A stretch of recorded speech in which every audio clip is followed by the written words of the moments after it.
नमस्कार। आराधना degree college के इस यूट्यूब चैनल में आपका स्वागत है। आज की क्लास में हम राइजोपस के बारे में अध्ययन करने वाले हैं। लास्ट क्लास में हमने राइजोपस के सामान्य लक्षण और थैलस की संरचना कैसी होती है उसके बारे में पढ़ा था। उसमें से हमने देखा था कि राइजोपस के अंदर दो फेज पाई जाती है, एक होती है वेजिटेटिव फेज और दूसरी होती है जनरेटिव फेज यानी रिप्रोडक्टिव फेज। तो पहली होती है वेजिटेटिव फेज के बारे में हमने पढ़ा था कि उसके अंदर स्टोलन पाया जाता है, उसके अंदर होल्ड फास्ट पाया जाता है, उसके अंदर स्पोरेंजियोफोर पाया जाता है। आज हम पढ़ेंगे कि इसके अंदर जो रिप्रोडक्टिव फेज होती है उसके अंदर कौन कौन से स्ट्रक्चर पाई जाती है। अब रिप्रोडक्टिव फेज के अंदर क्या होता है, तो सबसे पहले अब इसके अंदर पढ़ेंगे कि रिप्रोडक्टिव फेज के अंदर रिप्रोडक्शन होगा, जनन होगा। और इसके अंदर जनन दो प्रकार से हो सकता है, लैंगिक जनन हो सकता है या अलैंगिक जनन हो सकता है। तो सबसे पहले पढ़ते हैं हम अलैंगिक जनन के बारे में, ए सेक्सुअल रिप्रोडक्शन के बारे में। ए सेक्सुअल रिप्रोडक्शन है, इसके अंदर दो विधियों द्वारा होता है। एक होता है बीजाणु निर्माण के द्वारा और दूसरा होता है क्लेबाइडो बीजाणु के निर्माण के द्वारा। तो दो प्रकार से इसके अंदर अलैंगिक जनन की प्रक्रिया संपन्न होती है। पहला हम पढ़ेंगे कि बीजाणुओं के द्वारा इसके अंदर जनन कैसे होता है।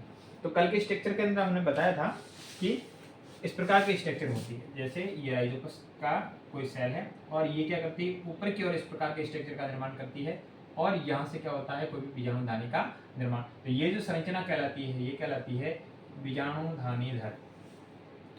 बीजाणुधानीधर कहलाती है ये संरचना, बीजाणुधानीधर कहलाती है। तो यहाँ पे क्या होता है कि जब बीजाणुधानीधर बन जाएगी, ठीक है, ये बीजाणुधानीधर बन जाएगी, स्पोरेंजियोफोर बन गई है, तब क्या होता है कि इसकी जो एपिकल पार्ट है, शीर्षस्थ भाग है, वो इस प्रकार से फूल कर एक वेसिकल नुमा हो जाता है। ठीक है, तो इसके अंदर क्या हो जाएगा, इसका जो एपिकल पार्ट है वो क्या हो जाएगा, वेसिकल नुमा हो जाता है। और इस वेसिकल नुमा भाग के अंदर यहां से बहुत सारे केंद्रक, कोशिका द्रव्य और संचित भोजन पदार्थ है, वो भी इसके अंदर प्रवेश कर जाते हैं, वो भी इसके अंदर क्या कर जाएंगे, प्रवेश कर जाएंगे। तो यहाँ पर आपको जो फूली हुई संरचना दिख रही है, ये क्या है, अब ये जो फूली हुई संरचना है इसको बीजाणुधानी बोलते हैं। इसको क्या बोलते हैं, बीजाणुधानी। अब क्या होता है, इस बीजाणुधानी के अंदर बहुत सारे केंद्रक, कोशिका द्रव्य और संचित भोज्य पदार्थ होता है। अब होता क्या है कि संचित भोज्य पदार्थ और वेसिकल्स भी होती है। अब क्या होगा, अगली फेज के अंदर ये जो पूरी की पूरी वेसिकल बना है उसके अंदर रिक्तिकाएं भी होती है। अब इसके अंदर क्या होगा कि पूरी की पूरी ये वेसिकल है, पूरे का पूरा आशय है, इसके अंदर क्या होगा कि धीरे धीरे इसके अंदर जो रिक्तिकाएं हैं वो रिक्तिकाएं धीरे धीरे इस एक सेंट्रल प्लेट के अंदर आकर विद्यमान होना शुरू हो जाएगी। तो धीरे धीरे यहाँ से जो वेसिकल थी, ये वेसिकल सॉरी यहाँ पर जो वेक्यूल्स थी, वो वेक्यूल यहाँ पर आकर क्या हो जाएगी, ये जमा हो जाएगी। ठीक है, और ये जमा होकर एक स्लिट का निर्माण करती है, एक भित्ति का निर्माण करती है, एक लेयर का निर्माण करती है। और जैसे ही इस लेयर का निर्माण होता है, यहाँ पर जो अपना कोशिका द्रव्य है ये दो भागों में विभाजित हो जाता है। ऊपरी पेरिफेरल वाला जो भाग है, यानी परिधि वाला भाग है, उसके अंदर केंद्रक उपस्थित रहते हैं, संख्या में अधिक होते हैं, और इसको बोलते हैं स्पोरोफेरस जोन बोलते हैं। तो ऊपर वाला क्षेत्र क्या कहलाएगा, स्पोरोफेरस जोन कहलाएगा। और नीचे वाला जो रीजन है जहां पर केंद्रक संख्या में कम होते हैं, और ये वाला रीजन है, ये सेंट्रल डोम सेट कहलाता है, या इसको कॉल्यूमेला भी कहते हैं। नीचे वाला जोन है इसको क्या बोलते हैं, सेंट्रल डोम सेप जोन बोलते हैं। अगली कंडीशन के अंदर ये क्या हो जाती है, एक परत के रूप में इस प्रकार से बन जाएगी, और ऊपर वाला भाग है ये, इसके अंदर बहुत सारे केंद्रक और कोशिका द्रव्य रहेगा। अब क्या होगा, अब जितने भी केंद्रक है, अब क्या होगा कि यहाँ पर बहुत सारे एक कोशिका द्रव्यों के खंड बनना शुरू हो जाते हैं। यहाँ पर कोशिका द्रव्य इकट्ठा होगा, इसके अंदर केंद्रक रहेंगे और इसके चारों ओर एक खंड बनना शुरू हो जाएंगे, छोटे छोटे टुकड़े बनना शुरू हो जाते हैं।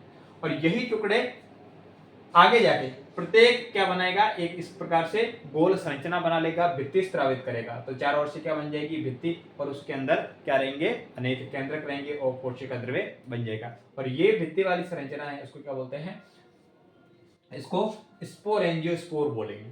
इसको क्या बोलेंगे, स्पोरेंजियोस्पोर बोलेंगे, धानी बीजाणु बोलेंगे इसको। ठीक है, हिंदी में इसको धानी बीजाणु कहते हैं। ठीक है, तो स्पोरेंजियोस्पोर बनेंगे, और ये स्पोरेंजियोस्पोर है, ये क्या हो जाएगा, जब ये संरचना परिपक्व हो जाएगी। ठीक है, अब इसके अंदर क्या बन गया है, यहाँ से कोशिका द्रव्य से जो केंद्रक और कोशिका द्रव्य था उनसे क्या बन गया है, स्पोरेंजियोस्पोर बन गए। अब ये स्पोरेंजियोस्पोर क्या होंगे, इस बाहर वाली लेयर के अंदर उपस्थित रहेंगे। अब क्या होगा, अब जैसे ही परिपक्व हो जाएगा, ये पूरी स्पोरेंजियोस्पोर परिपक्व हो जाएगा, तब ये जो बीजाणुधानी दर, ये वाली संरचना है, ये बीजाणुधानी दर और ये जो कॉल्यूमेला है, ये क्या करेंगे, बाहर से वाटर को एब्जॉर्ब करेंगे।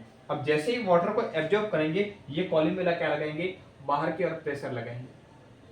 ये कॉल्यूमेला बाहर की ओर प्रेशर लगाएगा, और जैसे ही बाहर की ओर प्रेशर लगाएगा तो अंदर का जो स्पोरेंजियोस्पोर है ये क्या लगाएगा, इस भित्ति पर प्रेशर लगाएगा, ये लगाएगा इस भित्ति पर प्रेशर, और जैसे ही इस भित्ति पर प्रेशर लगाएगा तो यहाँ से ये भित्ति क्या हो जाएगी, ब्रेक हो जाएगी, और यहाँ से ये जो स्पोरेंजियोस्पोर है ये बाहर की ओर प्रकीर्णित हो जाएंगे, और प्रकीर्णित होने के बाद में किसी सरफेस के ऊपर क्या हो जाएंगे, फेवरेबल कंडीशन के अंदर, जैसे यहाँ पर उपस्थित है, इसके अंदर बहुत सारे न्यूक्लियस है, इसके अंदर क्या है, बहुत सारे न्यूक्लियस, और इनकी चारों ओर क्या है, भित्ति है। ठीक है, अगली कंडीशन के अंदर क्या हो जाएगा कि ये इसके अंदर धीरे धीरे न्यूक्लियस का डिवीजन होने लगेगा, और ये क्या करेगा, जैसे जैसे इसके अंदर ये क्या करेगा, बाहर से जम ट्यूब का इस प्रकार से निर्माण करेगा, 2 या 3 जम ट्यूब का क्या करेगा, निर्माण, और प्रत्येक के अंदर केंद्र पहुंच जाएंगे और धीरे धीरे अपने साइज के अंदर क्या करेंगे, वृद्धि करेंगे, और इस प्रकार से माइसेलियम का क्या कर देंगे, निर्माण। तो ये होता है इसके अंदर धानी बीजाणु के द्वारा, यानी बीजाणु के द्वारा इसके अंदर अलैंगिक जनन। अगला है इसके अंदर क्लेमाइडो बीजाणु के द्वारा कैसे सेक्सुअल रिप्रोडक्शन होता है। तो होता क्या है कि जब अनफेवरेबल कंडीशन हो, अनफेवरेबल कंडीशन का मतलब यहाँ पर जो ग्रो करने वाला माइसीलियम है उसको फूड प्रॉपर नहीं मिल पा रहा है, या वाटर की प्रॉपर यहाँ पर मॉइस्चर नहीं है, तो ऐसी कंडीशन के अंदर ये जो माइसीलियम होता है वो क्या होने लगता है, सूखने लगेगा। ठीक है, अब सूखने लगेगा, उससे पहले ये क्या करता है कि इनका जो कोशिका द्रव्य है कुछ खंडों के अंदर इकट्ठा होना शुरू हो जाएगा। अब कंप्लीट पहले क्या था, ये कंप्लीट कोशिका द्रव्य और केंद्रक है इस के अंदर उपस्थित है, परंतु जैसे जैसे क्या होगा कि यहाँ पर इस माइसीलियम सूखने लगेगा तो इसके अंदर क्या हो जाएगा कि छोटे छोटे खंड बना लेगा, मतलब कोशिका द्रव्य एक जगह इकट्ठा हो जाएगा, और इकट्ठा होने के बाद इसकी चारों ओर वॉल बनना शुरू हो जाती है, इसकी चारों ओर वॉल बनना शुरू हो जाएगी।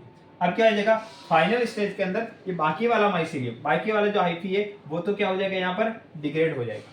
ठीक है, परंतु यहाँ पर कुछ स्थानों पर जहाँ पे जीव द्रव्य इकट्ठा हुआ था वो अपने चारों ओर भित्ति के कारण डिग्रेड नहीं हो पाते हैं, और जब फेवरेबल टाइम आता है तो जैसे ये माइसीलियम, तो ये जो हाइफी है वो तो क्या हो जाएगा, डिग्रेड हो जाएगा, और अगली कंडीशन के अंदर ये जो स्पोर लाइक स्ट्रक्चर बना है यहाँ पर, ठीक है, ये जो स्पोर लाइक स्ट्रक्चर बना है यहाँ पर, ये क्या हो जाएगा, अंकुरित हो जाएगा। जैसे फेवरेबल टाइम आएगा तो ये क्या करता है, बीजाणु की तरह कार्य करेगा और वापस नए माइसीलियम का या नए कवक जाल का निर्माण करेगा। तो ये होता है इसके अंदर अलैंगिक जनन। कल की क्लास के अंदर हम पढ़ेंगे कि इसके अंदर लैंगिक जनन की प्रक्रिया कैसे होती है। आज की क्लास में इतना ही, बाकी पढ़ेंगे कल। Thank you.